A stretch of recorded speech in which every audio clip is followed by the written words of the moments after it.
Friends, MP's ಕಿಚನ್ಗೆ ಸ್ವಾಗತ. ನಾವು ಇವತ್ತು ಮಾಡುತ್ತಿರುವ ರೆಸಿಪಿ ಬೇಬಿ ಆಲೂಗೆಡ್ಡೆ ಅಥವಾ ಚಿಕ್ಕ ಆಲೂಗೆಡ್ಡೆಯಲ್ಲಿ ಮತ್ತೆ ಬಟಾಣಿ ಸೇರಿಸ್ಕೊಂಡು ಹೇಗೆ ಗ್ರೇವಿ ಮಾಡ್ಕೊಳ್ಳೋದು ಅಂತ ನೋಡೋಣ. ಹಾಗಿದ್ರೆ ನಮ್ಮ ವಿಡಿಯೋ ನೋಡೋದಕ್ಕಿಂತ ಮುಂಚೆ ಪ್ಲೀಸ್ ನಮ್ಮ ಚಾನಲ್ನ ಸಬ್ಸ್ಕ್ರೈಬ್ ಮಾಡಿ, ಸಪೋರ್ಟ್ ಮಾಡಿ, ಲೈಕ್ ಮಾಡಿ, ಶೇರ್ ಮಾಡಿ, ಪಕ್ಕದಲ್ಲೇ ಕಾಣೋ ಬೆಲ್ ಲೈಕ್ ಮೇಲೆ ಕ್ಲಿಕ್ ಮಾಡಿ. ಹಾಗಿದ್ರೆ ಬೇಬಿ ಆಲೂಗೆಡ್ಡೆ ಅಥವಾ ಸಣ್ಣ ಆಲೂಗೆಡ್ಡೆ ಹಾಗೆ ಹಸಿ ಬಟಾಣಿ ಸೇರಿಸ್ಕೊಂಡು ಹೇಗೆ ಗ್ರೇವಿ ಮಾಡೋದು ಅಂತ ನೋಡೋಣ ಬನ್ನಿ. ನಾನು ಇಲ್ಲಿ ಫಸ್ಟು ಒಂದು ಪ್ಯಾನ್ ತೊಗೊಂಡಿದ್ದೀನಿ. ಪ್ಯಾನ್ ಬಿಸಿಯಾಗಿದೆ. ಅದಕ್ಕೆ ಒಂದು 2 ಟೇಬಲ್ ಸ್ಪೂನ್ ಆಗುವಷ್ಟು ಆಯಿಲ್ನ ಸೇರಿಸ್ಕೊತಾ ಇದ್ದೀನಿ. ಇಲ್ಲಿ ನಾನು ಮಸಾಲೆನ ಸ್ವಲ್ಪ ಫ್ರೈ ಮಾಡ್ಕೊತಾ ಇರೋದು. ಈಗ ಆಯಿಲೆಲ್ಲ ಬಿಸಿಯಾಗಿದೆ. ಅದಕ್ಕೆ ಒಂದು ದಪ್ಪ ಸೈಜ್ ಈರುಳ್ಳಿನ ಸ್ಲೈಸಾಗಿ ಕಟ್ ಮಾಡಿ ಸೇರಿಸ್ಕೊತಾ ಇದ್ದೀನಿ. ಹಾಗೆ ನಾವು ಒಂದು ದಪ್ಪ ಸೈಜ್ ಟೊಮೊಟೊನ ಸ್ವಲ್ಪ ದೊಡ್ಡದಾಗೇ ಕಟ್ ಮಾಡಿ ಸೇರಿಸ್ಕೊಳ್ಳೋಣ. ಹಾಗೆ ಖಾರಕ್ಕೆ 2 ಹಸಿಮೆಣ್ಸಿನ್ಕಾಯಿ. ನಾನಿಲ್ಲಿ ಟೇಸ್ಟ್ ಬರೋದಕ್ಕೆ ಮಾತ್ರ ಹಸಿಮೆಣ್ಸಿನ್ಕಾಯಿನ ಸೇರಿಸ್ಕೊತಾ ಇರೋದು. ಖಾರದ ಪುಡಿನೂ ಸೇರಿಸ್ಕೊಳ್ಳೋದ್ರಿಂದ ನಾನು ಇಲ್ಲಿ 2 ಹಸಿಮೆಣ್ಸಿನ್ಕಾಯಿ ಮಾತ್ರ ಸೇರಿಸ್ಕೊಂಡಿದ್ದೀನಿ. ನಿಮಗೆ ಫುಲ್ಲು ಹಸಿಮೆಣ್ಸಿನ್ಕಾಯಿ ಹಾಕ್ಕೊಂಡು ಮಾಡ್ಕೊಳ್ಳೋದಾದರೆ ಖಾರಕ್ಕೆ ಎಷ್ಟು ಬೇಕೋ ಅಷ್ಟು ಹಸಿಮೆಣ್ಸಿನ್ಕಾಯಿನ ಹಾಕ್ಕೊಂಡು ಈ ಥರ ಫ್ರೈ ಮಾಡ್ಕೋಬೇಕು. ನಾವು ಈ ಥರ ಫ್ರೈ ಮಾಡೋದ್ರಿಂದ ಟೇಸ್ಟ್ ತುಂಬ ಚೆನ್ನಾಗಿ ಬರುತ್ತೆ. ನಾವು ಇದನ್ನು ಒಂದು 2 ರಿಂದ 3 ನಿಮಿಷ ಫ್ರೈ ಮಾಡಿದ್ರೆ ಸಾಕು. ಈಗ ಸ್ವಲ್ಪ ಫ್ರೈ ಆಗಿದೆ. ಇದಕ್ಕೆ ಒಂದು ಅರ್ಧ ಟೇಬಲ್ ಸ್ಪೂನ್ ಆಗೋವಷ್ಟು ಸೋಂಪು, ಒಂದು ಚಿಟಿಕೆಯಷ್ಟು ಚಕ್ಕೆ, ಹಾಗೆ ಒಂದು 2 ಲವಂಗ, ಸ್ವಲ್ಪ ಕೊತ್ತಂಬರಿ ಸೊಪ್ಪನ್ನ ತೊಳೆದ್ಬಿಟ್ಟು ಸೇರಿಸ್ಕೊತಾ ಇದ್ದೀನಿ. ಈಗ ಇದನ್ನು ಸ್ವಲ್ಪ ಫ್ರೈ ಮಾಡ್ಕೊಳ್ಳೋಣ. ತುಂಬ ಈಸಿಯಾಗಿ ಟೇಸ್ಟಿಯಾಗಿ ಹೇಗೆ ಮಾಡ್ಕೊಳ್ಳೋದು ಅಂತ ತೋರಿಸ್ತಾ ಇರೋದು ನಾವಿಲ್ಲಿ ನೋಡಿ. ಈಗ ಸ್ವಲ್ಪ ಚೆನ್ನಾಗಿ ಇದು ಫ್ರೈ ಆಗಿದೆ. ಈ ಥರ ಫ್ರೈ ಆಗಬೇಕು. ತುಂಬ ಏನು ಫ್ರೈ ಆಗೋ ಅಂಥ ಅವಶ್ಯಕತೆ ಇರಲ್ಲ. ಸ್ವಲ್ಪ ಫ್ರೈ ಆದರೆ ಸಾಕು. ಇದನ್ನು ಈಗ ಒಂದು 10 ಮಿನಿಟ್ಸು ತಣ್ಣಗಾಗೋದಕ್ಕೆ ಬಿಡೋಣ.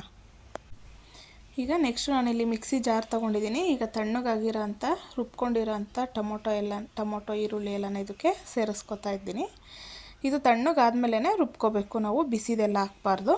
ಈಗ ಒಂದು 6 ರಿಂದ 7 ಗೋಡಂಬಿನ ನೆನೆಸ್ಬಿಟ್ಟು ಇಟ್ಕೊಂಡಿದ್ದೆ ಮುಂಚೆನೇ, ಅದನ್ನು ಇದಕ್ಕೆ ಸೇರಿಸ್ಕೊಳ್ಳೋಣ. ನೀವು ಗೋಡಂಬಿ ಇಷ್ಟ ಇಲ್ಲ ಅಂದರೆ ಇದಕ್ಕೆ ಹಸಿ ತೆಂಗಿನಕಾಯಿ ಅಥವಾ ಕೊಬ್ಬರಿನೂ ಸೇರಿಸ್ಕೋಬೋದು. ಖಾರಕ್ಕೆ ಖಾರದ ಪುಡಿ, ಇಲ್ಲಿ ಸ್ವಲ್ಪ ನಾನು ಕಲ್ಲರ್ ಇರೋ ಖಾರದ ಪುಡಿನ ತೊಗೊಂಡಿದ್ದೀನಿ. ಹಾಗೆ ಸ್ವಲ್ಪ ಧನಿಯಾ ಪುಡಿನ ಸೇರಿಸ್ಕೊತಾ ಇದ್ದೀನಿ. ಹಾಗೆ ಒಂದು ಚಿಟಿಕೆ ಆಗೋವಷ್ಟು ಅರಿಶಿನನೂ ಸೇರಿಸ್ಕೊಂಡು, ನೀವು ಇದಕ್ಕೆ ಶುಂಠಿ ಬೆಳ್ಳುಳ್ಳಿನಾದರೂ ಸೇರಿಸ್ಕೋಬೋದು. ಇಲ್ಲಾಂದರೆ ಶುಂಠಿ ಬೆಳ್ಳುಳ್ಳಿ ಪೇಸ್ಟ್ ಇದ್ದರೆ ಅದನ್ನೇ ಇದಕ್ಕೆ ಸೇರಿಸ್ಕೋಬೋದು. ಈಗ ಸ್ವಲ್ಪ ರುಬ್ಬಕ್ಕೆ ನೀರು ಹಾಕ್ಬಿಟ್ಟು ರುಬ್ಕೊಂಡು ಬರೋಣ. ನೆಕ್ಸ್ಟು ನಾನಿಲ್ಲಿ ಕುಕ್ಕರ್ ತೊಗೊಂಡಿದ್ದೀನಿ. ಕುಕ್ಕರು ಬಿಸಿಯಾಗಿದೆ. ಈಗ ಇದಕ್ಕೆ ಒಂದು 2 ರಿಂದ 3 ಟೇಬಲ್ ಸ್ಪೂನ್ ಅಷ್ಟು ಆಯಿಲ್ನ ಸೇರಿಸ್ಕೊತಾ ಇದ್ದೀನಿ. ಈಗ ಆಯಿಲೆಲ್ಲ ಬಿಸಿಯಾಗಿದೆ. ಅದಕ್ಕೆ ಹಸಿ ಕರ್ಬೇವಿನ ಸೊಪ್ಪು ಮತ್ತು ಸ್ವಲ್ಪ ಸೋಂಪನ್ನ ಸೇರಿಸ್ಕೊತಾ ಇದ್ದೀನಿ. ನಿಮ್ಮ ಮನೇಲಿ ಸೋಂಪಿಲ್ಲ ಅಂದರೆ ಸ್ವಲ್ಪ ಜೀರಿಗೆನಾದ್ರೂ ಸೇರಿಸ್ಕೋಬೋದು. ಹಾಗೆ ಇದಕ್ಕೆ ಒಂದು ಸಣ್ಣದು ಈರುಳ್ಳಿನ ಸ್ಲೈಸಾಗಿ ಕಟ್ ಮಾಡಿ ಸೇರಿಸ್ಕೊತಾ ಇದ್ದೀನಿ. ಈಗ ಇದನ್ನೆಲ್ಲ ಸ್ವಲ್ಪ ಫ್ರೈ ಮಾಡ್ಕೊಳ್ಳೋಣ. ಚಪಾತಿಗೆ, ಪೂರಿಗೆ ಚೆನ್ನಾಗಿರುತ್ತೆ, ಪರೋಟಾಗೆಲ್ಲ ಈ ಥರ ಒಂದು ಸರ್ತಿ ಟ್ರೈ ಮಾಡಿ ನೀವು ಮನೆಯಲ್ಲಿ. ಈಗ ಇದು ಸ್ವಲ್ಪ ಫ್ರೈ ಆಗಿದೆ. ಈಗ ಇದಕ್ಕೆ ನಾವು ಸಣ್ಣ ಆಲೂಗೆಡ್ಡೆನ ಸಿಪ್ಪೆ ತೆಗೆದು ತೊಳೆದ್ಬಿಟ್ಟು ತೊಗೊಂಡಿದ್ದೀನಿ. ಅದನ್ನು ಈಗ ಇದಕ್ಕೆ ಸೇರಿಸ್ಕೊಳ್ಳೋಣ. ತುಂಬ ಸಣ್ಣದು ಸಿಗುತ್ತೆ ಮಾರ್ಕೆಟಲ್ಲೆಲ್ಲ, ನಿಮಗೆ ಈ ಥರ ಇರಬೇಕು. ಇದನ್ನು ಈಗ ಆಯಿಲಲ್ಲಿ ಸೇರಿಸ್ಕೊಳ್ಳೋಣ. ಒಂದು 150 ಗ್ರಾಮ್ ಇದೆ ಇದು ಆಲೂಗೆಡ್ಡೆ. ಈಗ ಒಂದು 150 ಗ್ರಾಮ್ ಆಗೋಷ್ಟು ಹಸಿ ಬಟಾಣಿನ ತೊಗೊಂಡಿದ್ದೀನಿ. ಇದನ್ನು ಇದಕ್ಕೆ ಸೇರಿಸ್ಕೊತಾ ಇದ್ದೀನಿ.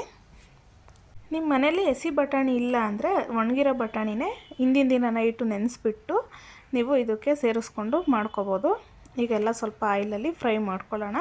ನಾವು ಆಯಿಲಲ್ಲಿ ಫ್ರೈ ಮಾಡೋದ್ರಿಂದ ಬೇಗನೂ ಕುಕ್ ಆಗುತ್ತೆ, ನಮಗೆ ಚೆನ್ನಾಗಿ ಟೇಸ್ಟೂ ಬರುತ್ತೆ. ಆಲೂಗೆಡ್ಡೆ ಅಂದರೆ ಯಾರಿಗೆಲ್ಲ ಇಷ್ಟ ಇರಲ್ಲ. ನಾವು ಬೇರೆ ಬೇರೆ ರೀತಿ ಮಾಡಿರ್ತೀವಿ, ಆದರೆ ಒಂದು ಸರ್ತಿ ಈ ವಿಧಾನದಲ್ಲಿ ಮಾಡಿ ತುಂಬ ಚೆನ್ನಾಗಿರುತ್ತೆ. ಮನೇಲಿ ಎಲ್ಲರೂ ಇಷ್ಟಪಟ್ಟು ತಿಂತಾರೆ. ಈಗ ಇದೆಲ್ಲ ಸ್ವಲ್ಪ ಫ್ರೈ ಆಗಿದೆ. ಇದಕ್ಕೆ ಒಂದು ಚಿಟಿಕೆ ಆಗೋವಷ್ಟು ಅರಿಶಿನ ಸೇರಿಸ್ಕೊತಾ ಇದ್ದೀನಿ. ಈಗ ಇದನ್ನು ಚೆನ್ನಾಗಿ ಫ್ರೈ ಮಾಡ್ಕೊಳ್ಳೋಣ ಆಯಿಲಲ್ಲಿ. ಕಲ್ಲರು ಸ್ವಲ್ಪ ಚೇಂಜ್ ಆಗುತ್ತೆ, ಆವಾಗ ನಿಮಗೆ ಗೊತ್ತಾಗುತ್ತೆ ಇದು ಚೆನ್ನಾಗಿ ಫ್ರೈ ಆಗಿದೆ ಅಂತ ಹೇಳ್ಬಿಟ್ಟು. ನೀವು ಇದನ್ನು ದೊಡ್ಡ ಆಲೂಗೆಡ್ಡೆಲ್ಲೂ ಮಾಡ್ಕೋಬೋದು, ಕಟ್ ಮಾಡಿಬಿಟ್ಟು ಸೇರಿಸ್ಕೊಂಡು. ಇಲ್ಲಾಂದರೆ ಈ ಥರ ಚಿಕ್ಕ ಆಲೂಗೆಡ್ಡೆ ಸಿಕ್ಕಿದ್ರೆ ಈ ಥರ ಏನಾದರೂ ಮಾಡ್ಕೋಬೋದು.